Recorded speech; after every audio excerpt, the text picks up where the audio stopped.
Bismillahirrahmanirrahim. Assalamualaikum warahmatullahi wabarakatuh. Apa kabar semuanya, siswa-siswi MA Al-Islah kelas 10? Ini adalah pertemuan pertama kita dalam daring dan sekaligus pertemuan pertama di MA Al-Islah. Sebelum ke pembelajaran, perkenalkan dulu nama saya Imas Komalasari, pengampu mata pelajaran Bahasa Indonesia. Jadi kita bisa belajar bersama-sama mengenai bahasa Indonesia. Nah, sebelum masuk ke materi, saya akan mengajukan beberapa pertanyaan. Pertanyaan pertama, pernahkah Anda melihat benda atau kejadian yang unik atau menarik? Silakan dijawab sendiri-sendiri apakah pernah atau tidak. Misalkan pernah, oke, simpan jawabannya. Kemudian, pernahkah Anda melihat atau ikut suatu kegiatan?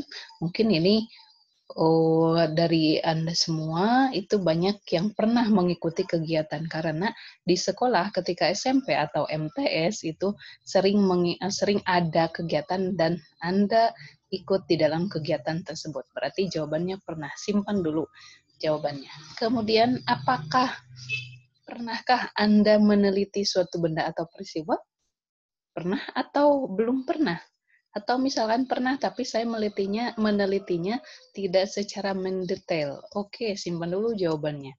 Kemudian, pernahkah Anda melihat kejadian yang menghebohkan? Mungkin pertanyaan ini juga banyak yang jawabannya pernah. Apakah itu di kampungnya sendiri atau melihatnya secara tidak langsung di media elektronik, baik di TV ataupun misalkan di internet. Nah, simpan jawabannya. Kemudian, pernahkah Anda mengalami kejadian yang mengesankan? Mungkin hampir setiap orang pernah mengalami kejadian yang mengesankan. Jadi, jawabannya adalah pernah. Nah, jawaban-jawaban yang Anda dapat tadi itu sebenarnya kan berangkat dari suatu pengalaman. Itu bisa dituliskan supaya orang lain itu tahu. Nah, jika dituliskan, itu ditulis dalam bentuk teks laporan hasil observasi namanya. Nah, apa itu teks laporan hasil observasi? Teks laporan hasil observasi atau disebut juga report merupakan teks yang berisi penjabaran umum mengenai sesuatu yang didasarkan pada hasil kegiatan observasi atau pengamatan. Nah, itu disebut dengan teks laporan hasil observasi, jadi hasil dari pengamatan. Kemudian, kegiatan observasi merupakan kegiatan pengumpulan data atau informasi melalui pengamatan langsung atau peninjauan secara cermat di lapangan atau lokasi pengamatan. Tadi kan observasi itu pengamatan di lapangan secara langsung, maka ketika kita mengamati misalkan suatu kegiatan atau kejadian, maka kita akan mendapatkan data dan informasi. Nanti untuk lebih detailnya kita akan membahas cara mendapatkan data.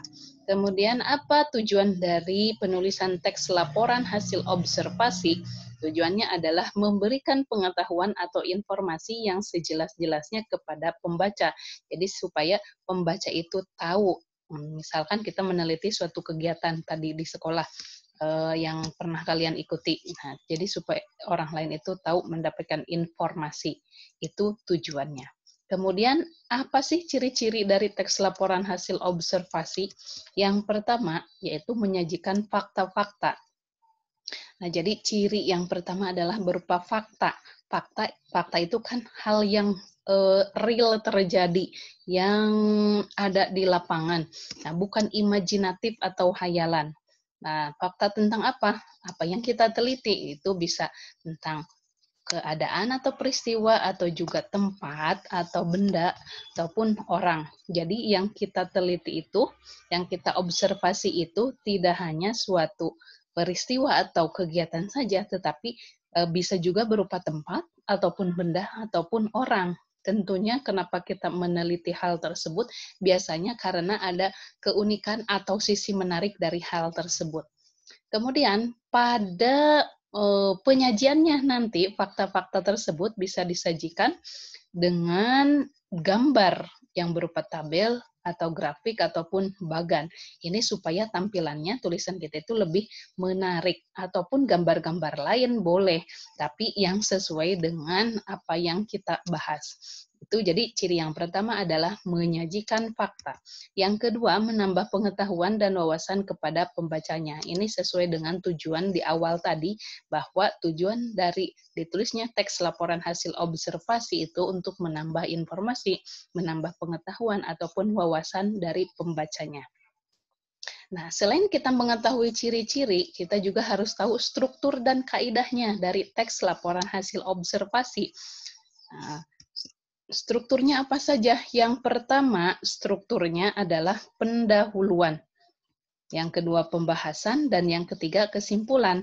Atau di dalam sumber lain, itu struktur yang pertama disebutnya dengan definisi umum.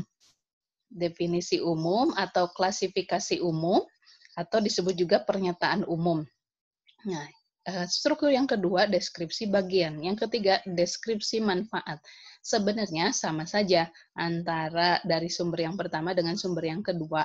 Definisi umum berarti pendahuluan, deskripsi bagian berarti pembahasan, dan deskripsi manfaat berarti kesimpulan. Sama saja. Kalau pendahuluan berarti kalimat yang mengantarkan, yang memperkenalkan apa yang akan kita bahas. Biasanya itu secara general dulu, dinyatakan secara umum dulu. Nah, kemudian setelah ada pengantar atau perkenalan apa yang akan dibahas, masuklah ke struktur yang kedua, pembahasan. Maka di situ dibahaslah secara mendetail, secara terperinci lagi. Kemudian yang ketiga, kesimpulan. Simpulkan dari pendahuluan dan pembahasan, simpulannya apa. Nah, selain dari struktur, kita juga harus tahu tentang kaidahnya. Kaidahnya apa? Yaitu menyajikan sejumlah fakta sebagai hasil pengamatan lapangan. Jadi, ingat ke ciri-ciri tadi bahwa dari ciri teks hasil observasi itu harus fakta. Nah, dalam kaidahnya pun harus fakta. Jadi, tidak boleh mengada-ada, tetapi harus sesuai dengan apa yang terjadi di lapangan. Bukan imajinatif atau hayalan. Kemudian saya berikan di sini contoh tentang teks laporan hasil observasi dengan judul Pemulung Kelas Bawah Perkotaan. Paragraf pertama, pemulung adalah orang yang kesehariannya memungut barang bekas. Memungut barang bekas. Barang tersebut dikumpulkan lalu dijual kepada pengepul dan diproses menjadi barang yang bernilai ekonomi. Pekerjaan seperti ini sudah ada sejak zaman penjajahan Belanda. Pekerjaan tersebut dilakukan keturunan Cina saat itu. Pekerjaan mengumpulkan barang bekas di rumah-rumah disebut goni botot.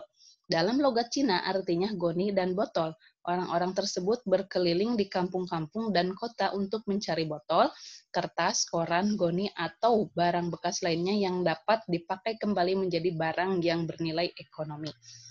Nah, silakan Anda lanjutkan, baca sampai akhir. Nah, jika kita cermati teks ini, nah kemudian diidentifikasi berdasarkan strukturnya, maka paragraf pertama itu merupakan paragraf pendahuluan. Di sini memperkenalkan apa yang akan kita bahas, yaitu tentang pemulung. Nah, dibicarakan atau dibahas secara general dulu. Kemudian paragraf kedua, ketiga, dan keempat itu merupakan pembahasan. Ya, jadi dijabarkan secara detail lagi tentang pemulung. Kemudian untuk paragraf terakhir atau paragraf kelima, itu berupa kesimpulan. Nah, kesimpulan dari paragraf 1 sampai paragraf 4. Kesimpulannya adalah pekerjaan pemulung termasuk pekerjaan produktif pada kelompok masyarakat ekonomi, namun tidak dapat dijadikan andalan untuk mengubah nasib secara formal. Pekerjaan pemulung adalah pekerjaan darurat. Nah, itu adalah kesimpulannya. Jadi, dalam teks tersebut terdiri sudah memenuhi 3 struktur, yaitu pendahuluan, pembahasan, dan kesimpulan. Nah, ya, di sini pendahuluannya memakai kalimat definisi adalah, pemulung adalah, itu jadi memakai kalimat definisi. Kemudian contoh dari teks laporan hasil observasi itu bisa berupa makalah. Mungkin Anda pernah membuat makalah ketika SMP atau MTS, masih ingat atau sudah lupa? Nah, bisa dibuka-buka lagi makalah itu seperti apa. Kemudian contoh lainnya bisa berupa artikel, di mana kita bisa menemukan artikel di surat kabar atau koran atau bahkan sekarang di internet sangat banyak sekali kita temukan. Kemudian laporan penelitian ini biasanya dibuat oleh mahasiswa atau untuk S1, S2 atau S3 ya. Laporan penelitian memang ini agak sulit dari makalah, tingkatannya lebih tinggi dari makalah. Kemudian bisa juga teks berita. Nah, teks berita mungkin kalian sudah terbiasa dengan teks berita. Contohnya ada di koran, misalkan suatu peristiwa atau kejadian. Nah, itu termasuk ke dalam contoh dari teks laporan hasil observasi. Kemudian, jika dilihat dari kebahasaannya atau bagaimana kebahasaan dari teks laporan hasil observasi. Nah, jika teks laporan hasil observasinya berupa makalah ataupun laporan penelitian, maka harus menggunakan bahasa yang bermakna lugas atau denotatif. Bahasa bermakna lugas atau denotatif itu apa? Yaitu bahasa yang merupakan bahasa yang belum ada perubahan, maknanya belum berubah, atau makna asal. Nah, lawannya dari bahasa bermakna denotatif atau lugas, lawannya adalah bahasa bermakna kias atau konotatif. Nah, kalau bahasa bermakna konotatif itu sudah mengalami perubahan makna. Saya akan berikan contoh, misalkan kalimat pertama, cuaca hari ini dingin. Kemudian kalimat kedua, dia adalah orang yang dingin. Nah, dari kedua kalimat tersebut ada satu kata yang sama, yaitu kata dingin, tetapi maknanya berbeda antara di kalimat ke-1 dengan kalimat kedua. Kalau di kalimat ke-1, dingin di situ adalah menggunakan bahasa bermakna denotatif atau makna lugas, yaitu makna asal, cuaca hari ini dingin. Nah, jadi untuk cuaca. Kemudian di kalimat kedua, dia adalah orang yang dingin, di situ bukan berarti orangnya dingin, orangnya ketika diraba dingin, bukan, tapi bisa diartikan bahwa dingin di situ maknanya adalah pendiam misalkan. Nah, seperti itu. Nah, dalam makalah atau laporan penelitian itu kita harus menggunakan bahasa yang bermakna lugas atau denotatif. Apa adanya makna yang sebenarnya atau makna asal. Kenapa harus menggunakan bahasa dengan bermakna denotatif? Karena makalah ataupun laporan penelitian itu merupakan karya ilmiah, termasuk kategori karya ilmiah, di mana karya ilmiah itu dalam bahasanya harus menggunakan bahasa yang lugas. Nah, seperti itu. Dan kenapa juga tidak boleh menggunakan bahasa bermakna kias? Karena dikhawatirkan nanti akan terjadi perbedaan persepsi atau sudut pandang. Nah, misalkan yang dimaksud oleh penulis adalah A, tetapi ketika dibaca oleh pembaca, maknanya jadi B. Nah, karena bahasanya menggunakan bahasa kias. Nah, jadi kalau ada perbedaan persepsi, berarti nanti ditakutkannya hasilnya akan berbeda. Jadi supaya pemahaman antara penulis dan pembaca itu sama dalam karya ilmiah, makalah ataupun laporan penelitian, maka bahasanya pun menggunakan bahasa lugas atau bahasa bermakna konotatif. Kemudian bagaimana jika teks laporan hasil observasinya berupa teks berita? Maka bahasanya menggunakan bahasa bermakna lugas atau denotatif, sama seperti makalah, tetapi di dalam teks berita kita juga sering menemukan teks berita tersebut menggunakan bahasa bermakna kias atau konotatif, tetapi memang sedikit penggunaannya. Kemudian bagaimana jika bentuknya artikel? Nah, di artikel jadi tergantung dari artikelnya, ada artikel populer, ada artikel ilmiah. Jika artikelnya artikel ilmiah, berarti bahasanya pun harus menggunakan bahasa yang bermakna lugas atau denotatif. Nah, kalau artikelnya itu berupa artikel populer, di situ biasanya banyak menggunakan bahasa bermakna kias atau konotatif. Nah, ini bentuk dari atau kebahasaan dari teks laporan hasil observasi. Nah, kemudian tadi kan kita sudah sudah kita tentukan kita itu akan menulis teks laporan hasil observasi apa. Misalkan teks laporan hasil observasi kegiatan yang ada di sekolah yang pernah diikuti, yaitu kegiatan pelantikan pramuka misalnya. Nah, bagaimana cara menuliskannya? Mungkin kita masih bingung supaya jadi teks laporan hasil observasi. Nah, satu langkah yang pertama menentukan objek. Menentukan objek berarti kita sudah menentukan tadi, yaitu tentang pelantikan pramuka di mana di MTS Al-Islah. Kemudian objeknya menarik dan dikuasai. Ini usahakan objeknya menarik dan dikuasai. Kenapa kita mengambil teks laporan hasil observasi tentang pelantikan pramuka? Karena di dalam kegiatan pelantikan tersebut ada kejadian yang unik atau menarik atau berkesan atau sangat sangat berguna bagi pembaca misalkan untuk menambah wawasan, boleh. Kemudian dikuasai. Nah, maksudnya kita menguasai tidak pembahasan tersebut, misalkan tentang pelantikan pramuka tadi, apakah kita menguasainya atau tidak? Kalau sekiranya tidak menguasai, mendingan diganti saja topiknya ke yang lain. Kemudian untuk pemula, nah objek menarik, nah tidak harus menarik kalau untuk pemula, karena yang ditekankan kalau untuk pemula itu latihan untuk menulis. Nah, kalau yang sudah mahir menulis, usahakan dalam menulis teks laporan hasil observasi, temanya itu atau objek yang diambilnya itu yang menarik dan dikuasai. Langkah kedua, mendaftar topik. Maksudnya topik yang dapat dikembangkan menjadi laporan. Nah, dalam kegiatan pelantikan pramuka itu kan terdiri dari beberapa kegiatan, rangkaian acara. Nah, kita bisa tuliskan poin pertama, kegiatan pertama, misalkan dalam pelantikan pramuka itu perlombaan. Nah, dirinci lagi lombanya lomba apa saja. Ada lomba morse misalkan, kemudian lomba sandi, kemudian apalagi? Misalkan kreasi seni dan lain sebagainya.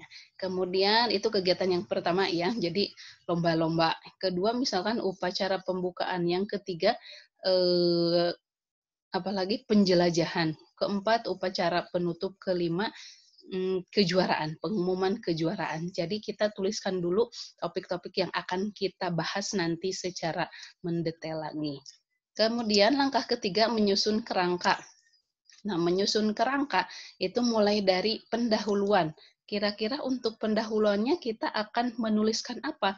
Misalkan dengan definisi pramuka adalah, nah bisa seperti itu. Pramuka adalah suatu kegiatan yang harus diikuti oleh setiap siswa di setiap satuan pendidikan. Nah, untuk menjadi anggota pramuka itu harus dilantik dulu. Sama halnya di MTS Al-Islah ada pelantikan pramuka untuk anggota pramuka. Dalam pelantikan tersebut terdiri dari beberapa kegiatan, yaitu upacara pembukaan sampai terakhir tadi 5 kegiatan misalkan. Itu untuk paragraf pertama.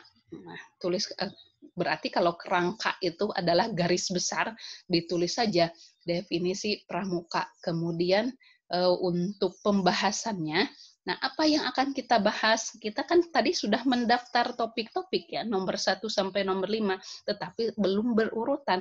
Maka di dalam langkah ketiga, urutkan dari kegiatan pertama sampai yang terakhir. Pertama berarti kan bukan lomba-lomba, tetapi yang pertama adalah upacara pembukaan. Kemudian yang kedua penjelajahan, yang ketiga lomba-lomba, yang keempat pengumuman kejuaraan, yang kelima upacara penutupan. Nah, kita susunkan kembali. Nah, itulah poin pertama sampai poin kelima yang akan kita bahas secara mendetail. Nah, itu termasuk kalau di struktur berarti poin pembahasan. Untuk kesimpulannya tinggal simpulkan dari pembukaan atau pendahuluan dengan pembahasan. Kesimpulannya apa? Jadi, misalkan untuk paragraf terakhir, jadi dapat disimpulkan bahwa pramuka itu sangat bermanfaat. Nah, karena ada hal-hal yang didapat seperti jiwa kepemimpinan. Nah, contohnya, jadi susun kerangkanya. Kerangka itu adalah poin besarnya atau garis besarnya yang akan kita jabarkan lagi secara mendetail. Kemudian langkah keempat, mengembangkan kerangka. Nah, tadi garis besar yang sudah kita tulis, maka sekarang urutan yang terakhir, tulislah teks laporan hasil observasinya secara utuh, mulai dari pendahuluan, pembahasan, sampai ke kesimpulan. Nah, jadilah teks laporan hasil observasi. Nah, ternyata menulis teks laporan hasil observasi itu tidak terlalu sulit. Nah, kemudian ada beberapa hal yang harus diperhatikan saat melakukan observasi. Satu, tadi menguasai topik permasalahan. Tadi kan kita akan membahas tentang pelantikan pramuka. Kira-kira kita menguasai atau tidak? Kalau sekiranya tidak, mendingan diganti dengan tema yang lain. Kalau sekiranya menguasai, silahkan teruskan. Kemudian memahami secara jelas tujuan observasi. Tujuan kita menulis teks observasi tersebut apa? Yaitu untuk memberikan wawasan kepada pembaca. Kemudian yang ketiga, membatasi permasalahan observasi secara tegas.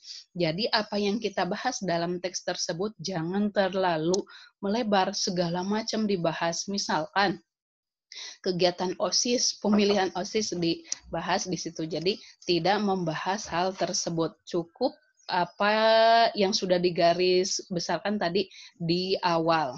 Kemudian yang keempat, mencatat setiap permasalahan dengan runtut, terperinci dan terarah. Jadi tadi poin-poin yang sudah ditulis di situ dirinci lagi. Nah, mulai dari awal sampai akhir dengan runtut, terperinci dan terarah. Karena kita tadi akan membahas tentang kegiatan pramuka, berarti yang berkaitan dengan itu saja, mulai dari kegiatan awal sampai kegiatan akhir. Kemudian bagaimana langkah-langkah dalam melakukan kegiatan observasi? Satu, tentukan letak atau tempat observasi. Tadi kan objeknya yaitu tentang pelantikan pramuka, tetapi pelantikan pramuka yang di mana? Karena kita misalkan sudah mengikuti beberapa pelantikan. Nah, tentukan yang lebih menarik itu yang di mana.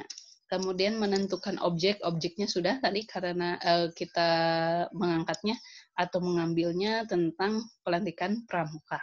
Kemudian yang ketiga, mengetahui dengan jelas dan pasti data yang diperlukan pada saat observasi. Kita ingin menulis laporan hasil observasi tentang pelantikan pramuka itu, data yang harus didapatkan apa saja? Tadi kan poin di pembahasan tentang upacara pembukaan. Nah, kita ingin tahu misalkan ada berapa ratus orang yang ikut dalam pelantikan tersebut. Nah, berarti jumlah peserta. Nah, kemudian lombanya apa saja yang diselenggarakan. Kemudian di dalam acara penjelajahan itu ada rintangannya atau tidak? Kalaupun ada, seperti apa? Nah, berarti kita harus mendapatkan data tersebut karena akan ditulis di teks hasil observasi di bagian pembahasan. Cara mendapatkannya bagaimana? Nah, poin keempat, menentukan teknik yang digunakan untuk mengumpulkan data. Nah, cara mengumpulkan datanya kita bisa menggunakan teknik wawancara. Wawancaranya ke siapa? Tentunya harus ke orang yang tepat. Contoh ke panitianya atau ke pembinanya. Tanya berapa ratus orang yang ikut pelantikan tersebut. Kemudian lomba-lombanya apa saja? Bisa wawancara ataupun yang kedua studi dokumentasi. Nah, buka proposalnya, pinjam proposalnya, kemudian baca di situ ada. Ataupun misalkan pengamatan langsung ke lapangan. Lihat langsung karena kita mengalaminya sendiri itu akan lebih mudah. Kemudian poin kelima, menentukan cara mencatat hasil observasi. Maksudnya bentuknya mau seperti apa. Ingat contoh-contoh tadi di awal, bisa berupa makalah, laporan penelitian, artikel, teks, ataupun teks berita. Nah, pilih mau yang mana. Nah, untuk pemula kita buat yang lebih mudah dulu. Nah, menurut Anda yang lebih mudah bentuknya mau artikel atau teks berita atau makalah? Nah, silakan pilih. Kemudian ada pola penulisan teks hasil observasi. Nah, polanya. Satu, ada pola tematis, yaitu berdasarkan tema atau aspek-aspek tertentu. Nah, kalau pola tematis, contohnya tadi, kan tadi ada 5 kegiatan ya, mulai dari upacara pembukaan sampai penutup. Nah, kita bahasnya itu per poin tersebut. Nah, itu maksudnya pola tematis. Paragraf pertama kan pendahuluan, paragraf kedua, nah mulai pembahasan itu dari kegiatan pertama. Paragraf ketiga, kegiatan kedua sampai kegiatan terakhir. Kemudian pola yang kedua, pola keruangan atau spasial, yaitu pola menurut urutan waktu, misalnya dari atas ke bawah. Jadi ada pergerakan. Misalkan kalimatnya, setelah mendirikan tenda, siswa-siswi bergerak menuju lapangan untuk mengikuti upacara pembukaan. Kan ada pergerakan dari satu tempat ke tempat yang lain. Nah, itu contohnya pola keruangan atau spasial. Kemudian pola yang ketiga, pola urutan waktu, yaitu pola yang disusun berdasarkan urutan waktu.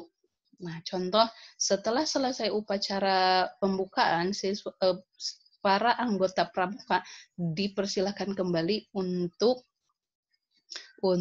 kembali ke tenda masing-masing. Nah, ada konjungsi, biasanya konjungsi tersebut bisa kemudian, lalu, setelah itu. Nah, setelah beberapa menit istirahat di tenda, mereka harus mempersiapkan diri untuk penjelajahan. Maka ada kata setelah itu, biasanya konjungsi atau kata penghubung yang menunjukkan pola urutan waktu. Nah, dalam prakteknya, ketiga pola tersebut boleh digunakan dalam satu tulisan, ataupun mau satu pola saja, mau dua pola saja, terserah penulisnya. Nah, kalau memang tepat silahkan dalam satu tulisan itu gunakan 3 pola. Kemudian setelah teksnya jadi teks laporan hasil observasi, misalkan menjadi 3 lembar. Nah, kita ingin meringkasnya, atau kata lainnya adalah mengabstraksi. Bagaimana cara meringkasnya dari teks yang banyak menjadi teks yang pendek? Untuk meringkas, kita ambil yang inti-intinya saja. Maka saya berikan di sini metode meringkas. Metode meringkas yaitu dengan kita harus mengetahui jenis paragraf yang digunakan dalam teks tersebut, per paragraf saja. Nah, ada 2 jenis paragraf. Yang pertama adalah paragraf deduktif. Apa itu paragraf deduktif? Paragraf yang kalimat utamanya berada di awal paragraf. Nah, kan dalam satu paragraf itu terdiri dari beberapa kalimat. Ciri satu kalimat yaitu ditandai dengan titik. Nah, kalau sudah titik berarti itu adalah satu kalimat. Nah, dalam satu paragraf biasanya terdiri dari beberapa kalimat. Dan biasanya dalam satu paragraf tersebut ada satu kalimat utama. Nah, kalau kalimat utamanya atau kalimat intinya ada di awal paragraf, itu bisa dikatakan paragraf deduktif. Jadi polanya untuk paragraf deduktif itu dari umum ke khusus. Nah, kalimat pertama adalah kalimat inti atau kalimat umum. Kalimat kedua sampai terakhir itu adalah kalimat khusus atau kalimat penjelas. Disebut kalimat penjelas yaitu kalimat yang menjelaskan kalimat inti tadi. Jadi kalimat pertama merupakan kalimat umum atau inti, kalimat kedua sampai terakhir merupakan kalimat penjelas. Nah, itu disebut paragraf deduktif. Maka untuk meringkas, kita ambil yang intinya saja, yaitu kalimat utamanya saja. Kemudian paragraf kedua kita lihat misalkan dalam teks laporan hasil observasi tersebut itu paragraf deduktif atau bukan. Nah, dan seterusnya. Kemudian jenis paragraf yang kedua, contohnya dulu. Contohnya, membudayakan kegemaran membaca bukanlah hal yang mudah. Banyak tantangan yang melatari pembudayaan kegemaran membaca. Pertama, kurangnya pemahaman masyarakat sendiri terhadap pentingnya buku. Buku masih dianggap kebutuhan nomor sekian. Nah, ini contoh sederhana dari paragraf deduktif. Kalimat utamanya ada di awal paragraf, yaitu kalimat pertama. Nah, sampai titik. Kalimat kedua sampai terakhir itu adalah kalimat penjelas, yaitu kalimat yang menjelaskan kalimat utama. Polanya umum, khusus. Kemudian jenis paragraf yang kedua adalah paragraf induktif. Nah, kalau paragraf induktif berarti kebalikan dari paragraf deduktif. Kalau deduktif kalimat utamanya ada di awal, kalau induktif kebalikannya, kalimat utamanya ada di akhir paragraf. Nah, jadi polanya juga kebalikan dari paragraf deduktif. Kalau deduktif umum ke khusus, kalau induktif khusus dulu, baru umum. Kita lihat contohnya. Tumbuhan memerlukan air untuk hidup, begitu juga manusia. Air digunakan untuk keperluan minum, mandi, dan memasak. Tumbuhan memerlukan air untuk tumbuh dan berkembang biak. Dengan demikian, air sangat penting bagi manusia dan tumbuhan. Nah, kalimat utamanya ada di akhir. Dengan demikian, air sangat penting bagi manusia dan tumbuhan. Nah, untuk paragraf deduktif, induktif, biasanya ada konjungsi atau kata penghubung seperti di sini. Contoh konjungsinya adalah dengan demikian. Atau konjungsi yang lain jadi, oleh karena itu, nah itu merupakan kalimat umumnya. Jadi kalimat umumnya ada di akhir paragraf, berarti kalimat yang ada di awal itu merupakan kalimat penjelas atau kalimat khusus. Nah, di sini kan yang dibahas adalah tumbuhan dan manusia itu memerlukan air. Nah, penjelas dulu, kalimat penjelas dulu, maka disimpulkan air sangat penting bagi kehidupan manusia dan tumbuhan. Nah, ini jenis paragraf, ada paragraf deduktif dan induktif. Tetapi di sumber lain paragraf itu ada 3 macam. Yang ketiga adalah paragraf campuran. Kalau campuran, kalimat utamanya ada di awal paragraf dan di akhir paragraf. Tetapi kalimatnya tidak sama persis, agak berbeda, tetapi tujuannya sama. Itu. Kemudian setelah kita mengabstraksi atau meringkas teks laporan hasil observasi, kita juga harus bisa mengevaluasi teks laporan hasil observasi. Evaluasi di sini maksudnya adalah menilai, memberikan penilaian. Evaluasi sering diartikan sebagai penilaian atas kelebihan dan kekurangan suatu teks. Nah, tentunya teks yang ditulis itu kan tidak luput dari kesalahan. Mungkin saja ada kesalahannya, apalagi pemula, bisa saja banyak kesalahannya, yang sudah mahir pun tidak menutup kemungkinan kesalahannya ada. Kemudian mengevaluasi, memberikan penilaian itu ketika penilaian ingin disampaikan secara langsung harus bagaimana, itu ada caranya. Evaluasi disampaikan untuk kepentingan perbaikan. Jadi tujuan kita mengevaluasi, memberikan penilaian atas suatu teks, itu untuk perbaikan. Jadi ke depannya supaya lebih baik lagi. Itu maksudnya. Kemudian cara menyampaikan penilaian.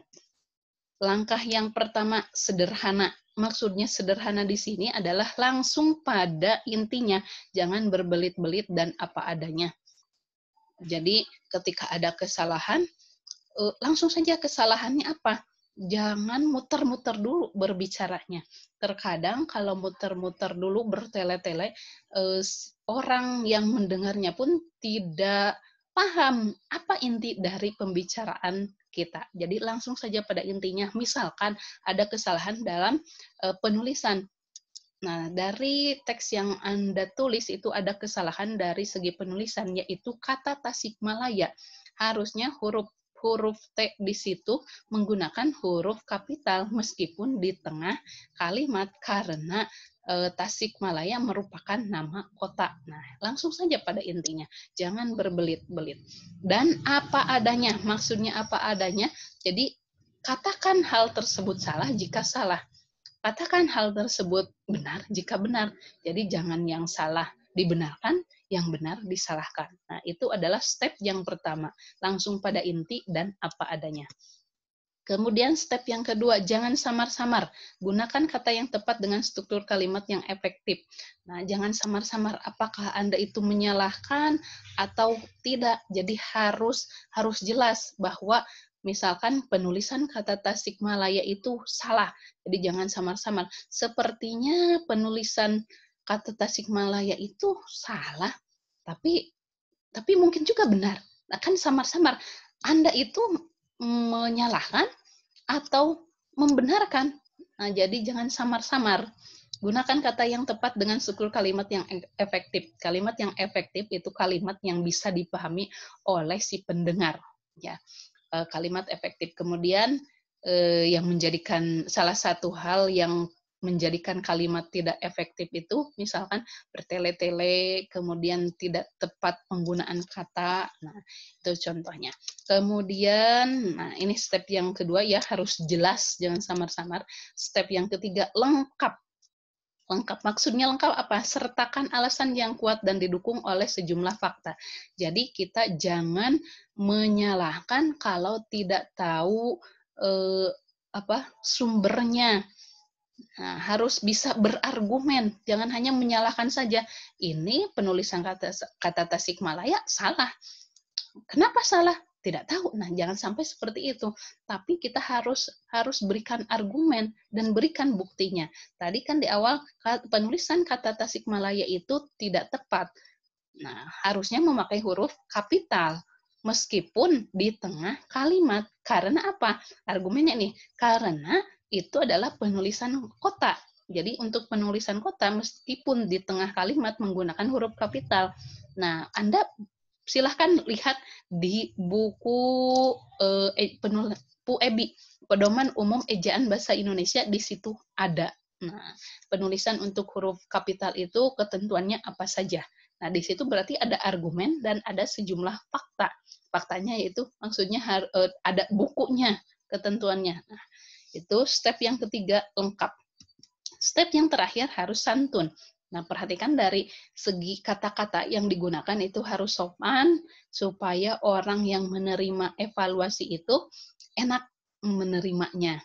Nah, misalkan ada kesalahan dalam teks yang dia buat, kemudian kita berikan penilaian, nah gunakan kata-katanya yang santun, sehingga dia atau orang yang diberi penilaian, dia bisa menerima, apalagi kita selain kata-katanya santun atau sopan, disertai juga dengan argumen tadi yang kuat.